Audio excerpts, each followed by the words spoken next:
Central City On Demand. Hello and welcome to our first podcast. This is Central City On Demand, and I'm your host, Buddy Fontaine. And I'm RJ Stott. I'm so excited, buddy. This is our first podcast. I'm so excited as well. We're recording this live from my shed. I'm so impressed you turned your shed into a recording studio. I got rid of all the gardening equipment. That fresh paint took all those burn marks off the wall. I love the smell of fresh paint. Me too. I'm a little lightheaded, but... And there's Judge Roberts. Oh, right, our court-mandated supervisor for the podcast. He's watching us through that video camera. Yeah. Thanks, Judge. We're doing really well. And I'm wearing the ankle monitor this week. You know something, buddy? I wish Central City had enough money so that I could have my own ankle monitor instead of having to share it with you. Well, you get it next week. You know Central City is financially strapped. Well, one of the reasons why we're doing this is part of our community service. We're supposed to be promoting all the unusual things there are to do in Central City. Who better to do it than you and I? You're from the founding family. That's right, RJ. I am. And I went to Oxford. That's impressive. In Canada. That's impressive, too. You got your SATs done. I was the only one in my family who ever did. Yeah, they were so proud of you, and you went to community college. Just one semester, buddy. They're all still really proud of me for that. But I never studied podcasting. Well, neither did I. Central City had so many diverse and unusual events. We had our own version of Burning Man. Oh, Friends on Fire. That was amazing. You were in that too. I was part of that. I remember running naked in the desert for hours. It was so freeing. Yeah, you were red all over. I had this red dye on, RJ, so I was visible. Unfortunately, it was very flammable, and I caught the freeway on fire. Oh, that's right. That's why they had to shut down the whole thing early. I forgot about that. Central City has a lot to offer. We have the most retirees in any city in America. They all come here. And then they die so quickly. And we're left with all these empty RVs. Yes, but it creates a booming business in RV resales. That's where you got yours. That's right. People have been whispering that the dump is in a slump. With everyone repurposing, fewer people these days visit a dump. Not anymore. Every month, you and your family can enjoy new dump events, like our weekly farmers market, with local vendors such as Golden China serving up their famous dumplings, and Mexicali fusion landfill tacos. Singles night at the dump. Come dance under the stars and enjoy our popular Shakespeare at the Dump, featuring the DMV's Agnus Bloom as Richard III and Jeff Pugh as the townspeople. So check out the dump. When the wind is blowing the right way, you're in the right place. We've also got community theater. That's right, we have community theater here in Central City, and you know, most people think that RJ and I aren't highbrow. I don't even know what that means. Smart, RJ, basically. It means we're cultured. You mean like milk? I'm talking about theatre, RJ. Now, remember, we saw a show last week to review on our podcast. Oh, just thinking about it, RJ, just moves me. It was called Take a Number. Take a number? Take a number. That's what you do when you go to the DMV. I've never seen you cry like you did at that show. It was different than the crying you do at the Hole after one of your divorces. Well, you know, this time I was so moved. Now, Agnus Bloom starred in that play. She's the receptionist at the DMV and an aspiring playwright, as well as Central City's leading thespian. She starred in it as well as wrote it herself. And it was interestingly staged at the parking lot of the Grab and Go. The Central City News said she gave a searing performance. And I'm proud to say she's agreed to be a guest on our show. I wish I could write something searing. Oh, please don't. Welcome to Agnus Bloom, the actress from Central City. Thank you so much. Thank you. It's wonderful to be here.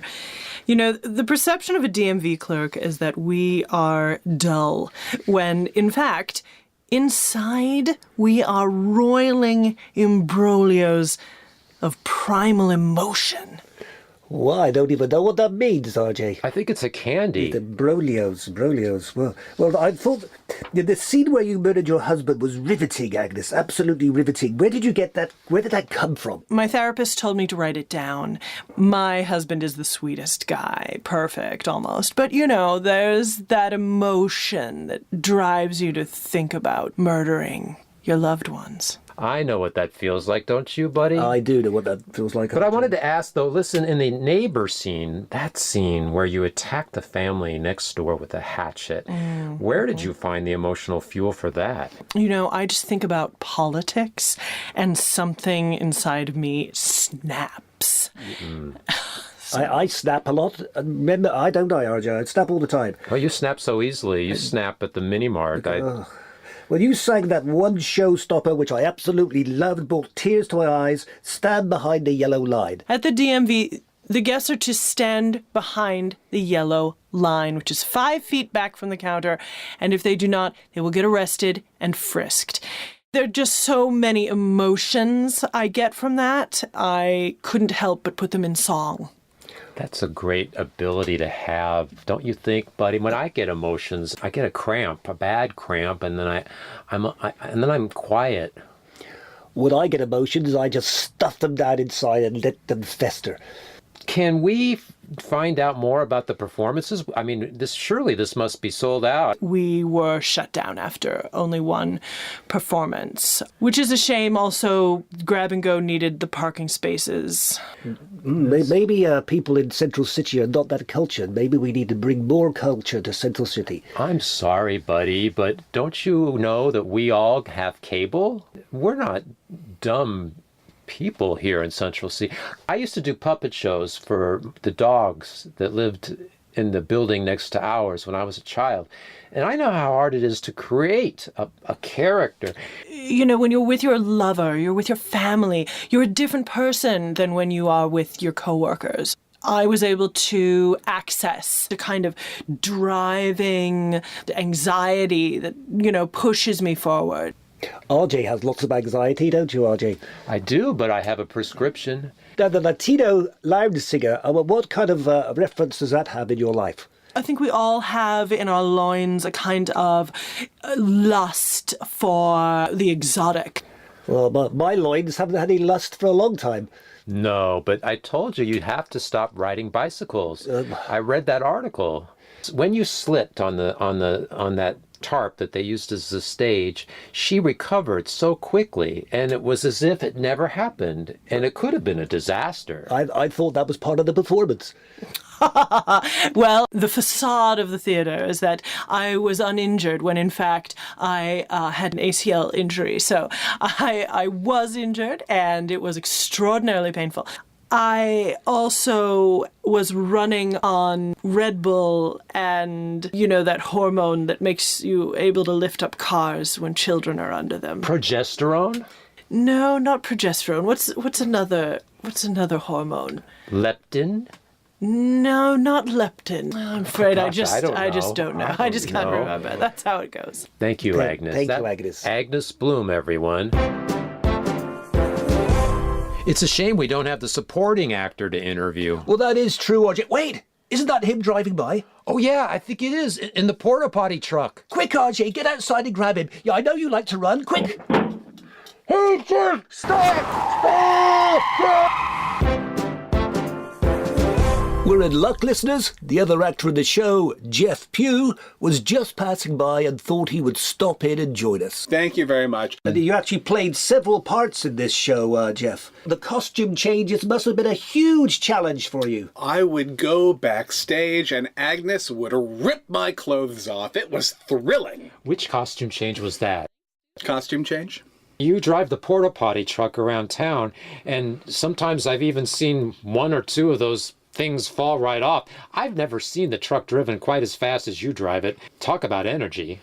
If it weren't for meth, I don't think I'd be where I am today, which is short a couple of porta potties. It's covered by insurance. Well, RJ has a couple of porta potties in his backyard. Well, that's because we don't have an indoor bathroom, buddy. I've told you that before. I know, you said it saves on rent and taxes. And it's more private, and that's not why we're here. It's great that you have recovered from your addiction, Jeff. When the judge said to me, "You have no choice but to recover," I said, okay. No, well, the judge is here. He's watching in. Hi, Judge. Oh, Hi, hey, Judge. Thank you. That's great. We're being monitored. We have something special for our first episode, buddy. Those older ladies from down the street wanted to do a segment. Oh, Beatrice and Lily. They know a lot about health issues. They've been fixtures in Central City for decades. They live down the street from you, in that neighborhood. Yeah, well, I live in a neighborhood. You live in a vacant lot in an RV. It's still part of the neighborhood. Yeah, but what part? Operation Talk. Another vitamin C candy. Oh, I'm stuffed. You know, I'm anxious. Well, it's for Central City, and we are famous for our medical conversations. I had to have a stent inserted in my aorta. Not a balloon? I didn't qualify for a balloon. They say my stent will keep my aorta pliable. You don't know much about hearts, do you? I know about livers. Your Jerry had a problem with his liver. He had to get a stent. In his liver? I didn't know there was such a thing. Oh yes, liver stents are experimental and very expensive. We had to mortgage our house again. Oh, no. Jerry was conscious through the whole thing. They asked us if he wanted to watch it on a screen. No, I don't know if I could watch myself being inserted. On videotape or live? Live. I just wanted to reassure Jerry while he was screaming. Jerry screams easily. They wanted me there to calm him down because he was scaring the other patient. That Central City Medical Center is one of the best in the country. Yes, they've won an award for the quickest heart replacement. They're under a lot of pressure because they have to share that building with the DNV. They don't have as much time as other medical facilities, but it means that they're on their toes. Did they insert Jerry's liver stent through his stomach or his nose? His nose, and then they inflated it with a tire pump. From the DMV. It's cheaper that way. The Central City Medical Center is famous for cutting costs. Medical practices can be very, very expensive. Oh, it's difficult, though, when you need to spend the night there and they don't have beds. They have chairs. Well, I don't like to sit up for 12 hours. I get stiff. I get stiff in my knees. I'm thinking of getting a stent. Operation Talk. Older people have a lot of wisdom, RJ. We must never forget that. Thank you, Beatrice and Lily.